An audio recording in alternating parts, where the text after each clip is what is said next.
ఏండి గోరింటాకు ముగ్గురం కలిసి కోస్తున్నాము తలకి పెట్టుకోవడానికి. గోరింటాకు చెట్టు కాడే మేము నుంచోలేక, ఎందుకనంటే ఎండ వల్ల అండి. ఎండ బాగా ఉంది. దానికన్నా బెటరు గోరింటాకు ఆ రెమ్మలే ఇరిసేసేసి కోసుకుందాం కూర్చుని అని. ఇంట్లో పని అంతా అయిపోయింది. అయిపోయినాక గోరింటాకు కొమ్మలు అవన్నీ ఇరుసుకుని ముగ్గురం కూర్చుని అలా గోరింటాకు కోసుకుంటా మాట్లాడుకుంటా ఉన్నాం. పిల్లలేమో ఆ గోరింటాకు వచ్చింది కదా కాయలు, వాటిని పట్టుకుని వీటిని పచ్చడి చేద్దామని అలా మాట్లాడుతున్నారు. వాళ్ళ మాటలకి మేము మాట్లాడుకుంటా నవ్వుతూ అలా గోరింటాకు కోస్తున్నాము.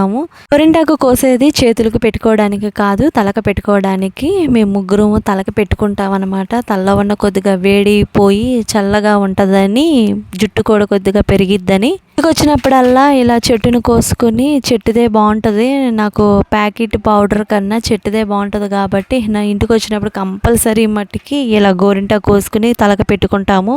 గోరింటాకు కోసుకుని పెట్టుకోండి, మళ్ళీ మీ ముగ్గురు వెళ్ళిపోతారు కాబట్టి గోరింటాకు ఉంది కాబట్టి చెట్టుకి పెట్టుకోండి అని మా అమ్మ కోపించి ఆ రోజు పెట్టుకోమని అంటుంది. గోరింటాకు కోయడానికి మాకు ఎక్కువ సమయం పట్టిందంటే, ఎక్కువ కట్ చేసుకున్నాం కాబట్టి ఆ కొమ్మల్ని, ఎందుకంటే మా ముగ్గురు జుట్లు కొద్ది పెద్దగానే ఉంటాయి కాబట్టి వాటిని పెట్టుకోవడానికి సరిపడ్డ ఆకు కావాలి. ఆ ఆకు కోయడానికే టైం పట్టింది.